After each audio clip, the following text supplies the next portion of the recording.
अगर आप हिजाब, हेलमेट या चेहरा ढककर सोना खरीदने की सोच रहे हैं तो अब ज़रा सावधान हो जाइए। अब ज़रा समझ लीजिए कि आपको अब सोना इस हालत में तो नहीं मिलने वाला है। अब बिहार में सोना खरीदने के लिए आपको कई चीज़ों का ध्यान रखना होगा। अगर आपके पास जेब भर कर भी पैसे हैं तो इस एक कारण से आपको दुकानदार सोना देने से मना कर देगा। अब आप सोच रहे होंगे कि आखिर ऐसा क्या है, तो आपको समझाते हैं। दरअसल all India jewellers and gold federation ने एक फैसला लिया है, जिसके बाद अगर आप ये काम करेंगे तो दुकानदार आपको सोना देना तो क्या, आपको दुकान में प्रवेश भी नहीं करने देगा। All India jewellers and gold federation ने यह फैसला लिया है कि हिजाब, नकाब, घूंघट पहनकर आने वाली महिलाओं और हेलमेट या मुरेठा पहनकर आने वाले पुरुषों को दुकान में प्रवेश नहीं करने दिया जाएगा।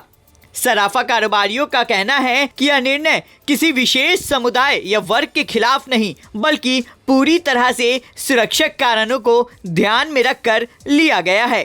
बता दें, बिहार में पिछले कुछ समय से अपराध बढ़े हैं। कई मामलों में अपराधी अपनी पहचान छुपाने के लिए चेहरे ढककर दुकानों में घुसते हैं और वारदात को अंजाम देकर फरार हो जाते हैं। सराफा कारोबारियों का कहना है कि इसी को लेकर ये बड़ा फैसला लिया गया है। All India gold and jewellers association के प्रदेश अध्यक्ष अशोक कुमार वर्मा ने इस फैसले को लेकर बताया कि सराफा कारोबार हमेशा से अपराधियों के निशाने पर रहा है। हम यह निर्णय पूरी तरह से सुरक्षा को ध्यान में रखकर ले रहे हैं। आए दिन दुकानों में लूटपाट की घटनाएं हो रही हैं और चेहरे ढके होने के कारण अपराधियों की पहचान कर पाना मुश्किल हो जाता है, इसलिए हमने यह कदम उठाया है। एसोसिएशन का कहना है कि ग्राहक चाहे तो दुकान में प्रवेश करने से पहले अपना चेहरा दिखाकर या पहचान स्पष्ट करके खरीदारी कर सकता है।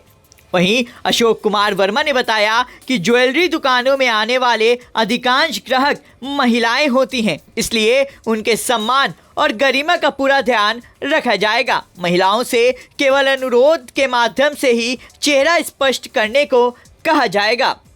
वहीं इसको लेकर राजनीति भी तेज है। इसको लेकर भाजपा प्रवक्ता नीरज कुमार ने कहा कि सराफा दुकानों में नकाब, हिजाब अथवा हेलमेट का प्रयोग वर्जित सुरक्षा कारणों से लगाया गया है, न कि किसी धार्मिक कारणों से। सुनिए उन्होंने क्या कुछ कहा। सराफा दुकानदारों ने यह निर्णय किया है कि बुर्का अथवा हिजाब अथवा हेलमेट पहनकर कोई भी आदमी दुकान में जाएंगे तो उन्हें एंट्री नहीं मिलेगी। यह किसी धर्म विशेष के खिलाफ ये कोई अभियान नहीं है। दरअसल सोने चांदी की कीमतों में भारी उछाल आ रहा है और लगातार चोरी की घटनाएं भी इन दिनों बढ़ रही हैं, इसलिए किसी भी तरह से महिला हो अथवा पुरुष हो, चेहरा ढक करके कोई जाएंगे उनको वहाँ एंट्री नहीं मिलेगी। इसका मकसद ये है और विपक्ष से मेरी अपील है कि इसे वो सांप्रदायिक रंग देने का प्रयास न करे। ये किसी धार्मिक भावना को आहत करने के लिए नहीं, बल्कि सुरक्षा कारणों से उठाया गया कदम है। वहीं अब देखने वाली बात होगी कि इस खबर का क्या कुछ असर होता है। ब्यूरो रिपोर्ट, बिहार तक।